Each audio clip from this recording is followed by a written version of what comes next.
Tottenham versus Manchester United. This is actually not going to be an easy game for Man United at all because I've already seen it. Judging from the fact that the previous match of Tottenham against Chelsea, they got defeated. Chelsea won them. Then these people, they were ready to do the much they can to fight back. And then Man United on the other hand, their performance against Nottingham Forest wasn't all that bad. It was cool to a reasonable extent, but at the end they couldn't get the 3 points, which at the beginning of the game they were already holding it. But along the line, it became so unfortunate for them that they couldn't win it at the end. At the end, they had to fight to get the 1 point, causing to the goal, the amazing goal, the stunning goal, the banker goal that Amadou scored for Manchester United. That was actually what rescued a point for Man United, but all the same, it is not really bad. And then right now, they are going to have a face-off against Tottenham at the fortress of Tottenham. So Man United will actually be traveling to London to face the boys of Frank. It's not going to be an easy one, but all the same, Man United is now taking shape. Their plans are now materializing. Things are not going the way that Ruben Amorim wants it to go. But even at that, we should not be undermining Tottenham. But Manchester United, on the other hand, they might be out for a revenge. Looking at it from the angle that in the last, it should be up to 4 or 5 matches that Man United has played against Tottenham. That Tottenham actually won all. It should be up to 4 previous meetings of Man United against Tottenham. Tottenham won 4 of them, which is actually a bad start. And then the worst of them all is that of Europa League final, whereby Man United had to make Tottenham to lift a trophy after 17 years. 17 good years that Tottenham has not lifted any trophy. Man United had to pave the way for them to go and lift it. It's not supposed to be so. And then it is still breaking the hearts of many Manchester United fans. And then this should be an opportunity for Manchester United to get it back. An opportunity for Man United to take a revenge. To avenge the trophy that they dashed to Tottenham. This should be the right opportunity for Man United to do that. And then I trust that my club will do the much they can to achieve this. And also the that of Man U fan that hasn't barbed his hair for a very long while now. I don't really know how it is going to be with that guy, because it is just making Man United to appear in a way like they are not doing much. Like you don't really expect a club to win up to 5 matches in a row. It doesn't take winning up to 5 matches in a row to prove that the club is good. I must be honest with you. Like it doesn't take winning up to 5 matches in a row to prove how good a club is. You can win up to 3 and then maybe you draw 2. Okay, let's say you can win 4 and then have 1 draw. Or let's say you win 4 and then you lose 1. It is still not yet a bad start. It is still not yet an evidence that a club is bad. So Man United trying to win up to 5 matches just for this wonderful fan to have a haircut is what is a kind of trying to put in more pressure into the team. You understand? But I just want you guys out there to know, and also the guy that is still carrying the air, waiting for Man United to win up to 5 games in a row before he uses the clipper, that I should rethink. Now Man United not winning up to 5 games doesn't mean that United is bad, because their recent current performance is not all that bad. You know, in 4 matches you win 3, and then you drew 1. It's not really a bad result for me. It's not really a bad result. So let's just hope that Man United will still do the best they can to get the 3 points from Tottenham, which I trust that they can do it. But that's of Europa League final, that Man United had to make Tottenham to lift their first trophy since 17 years is what is not giving me joy at all. And then Man United just need to give their fans this joy this time around. And then I trust that my club has what it takes to do it. The potentiality to do it is there. So I trust that they can do it this time around. Though they are going to visit the home of Tottenham. Tottenham that is already angry that they lost against Chelsea. They are not feeling good about it.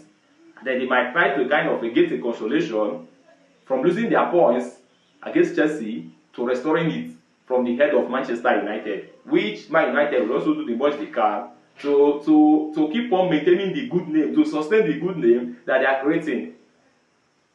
Because playing 3 matches and winning all of them, it is a kind of an epoch stage.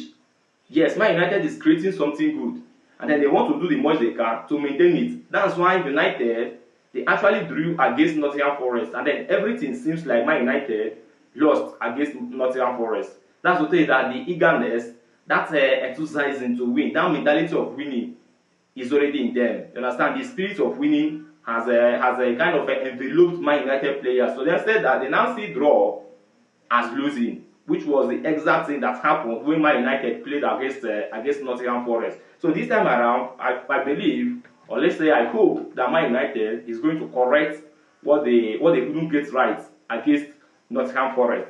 So looking at that of Man United versus Tottenham, I know Man United has been doing well. Yes, their performance recently has been okay, but I still feel that there are places which Ruben Amorim need to touch.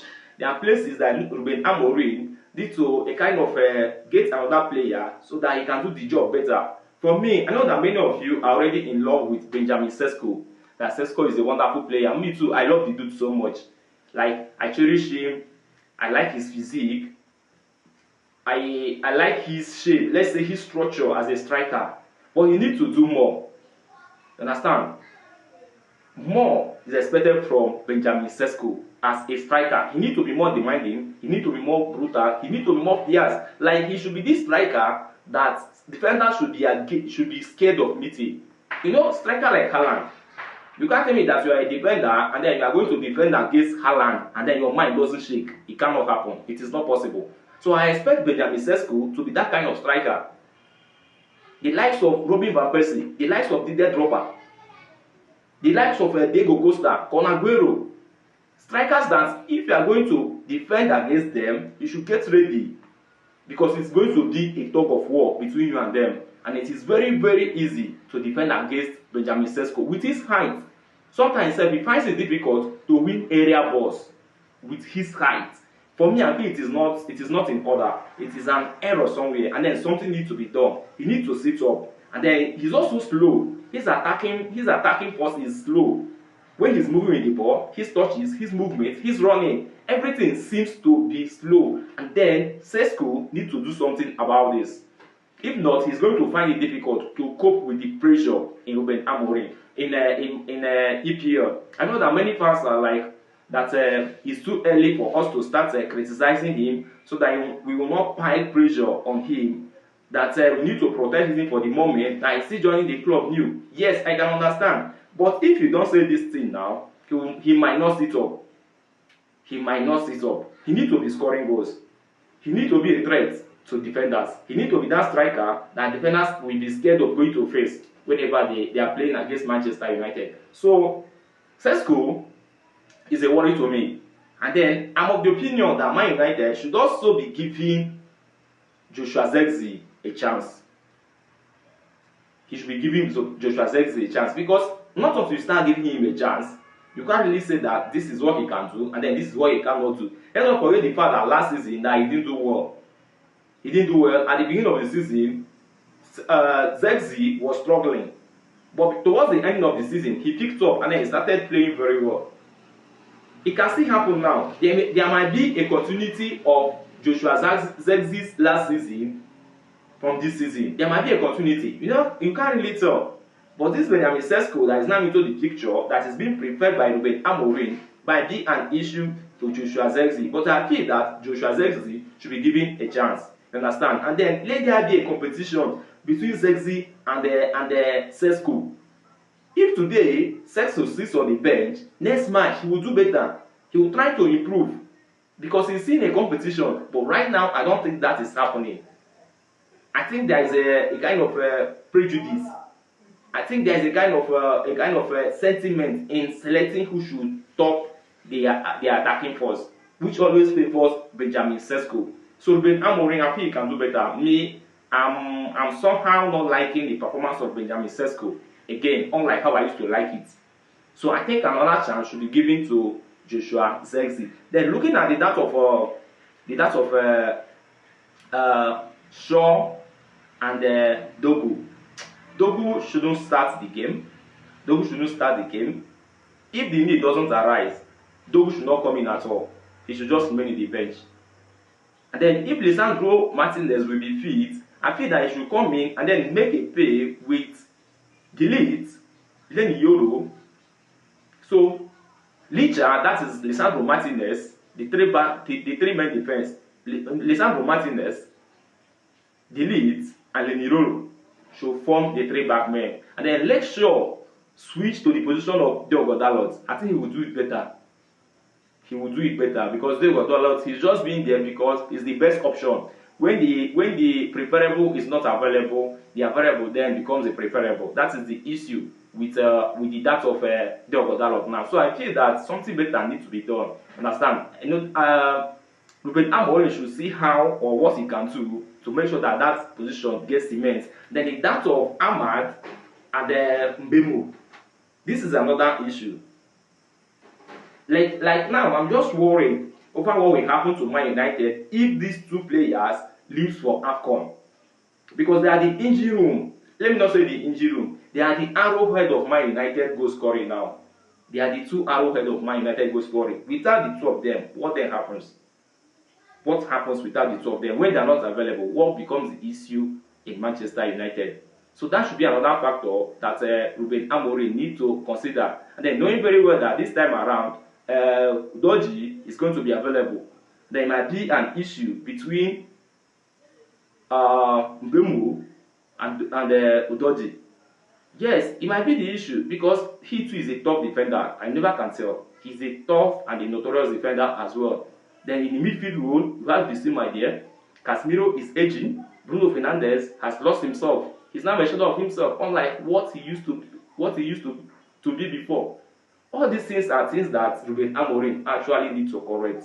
Ruben Amorim need to correct all these things for things to work in Manchester United. That's why I'm of the opinion that it is necessary that Ugarte should be readily available. In case anything happens to Casemiro and Bruno Fernandes, they are the two midfielders of Manchester United now. But I feel that the game is going to be too physical for Man United. Yes, Tottenham, it might be too physical for Man United when you have the like of, okay, thank God that Solanke will not be available. You have Madison will also be there. Kudus will also be there. These people are going to be a huge threat to Man United. So we need energetic players. We need the athletic players. They should be available to combat all these people. So all the same, I just hope that Man United at the end will be winning their match against Tottenham. And then after that, we'll continue with another row of trying to have 5 game wins in a row. So let me know what you think in the comment section, and also let me know your prediction. Which side do you think is actually going to win? Is it Man United or Tottenham? And then what do you think is going to be the score line?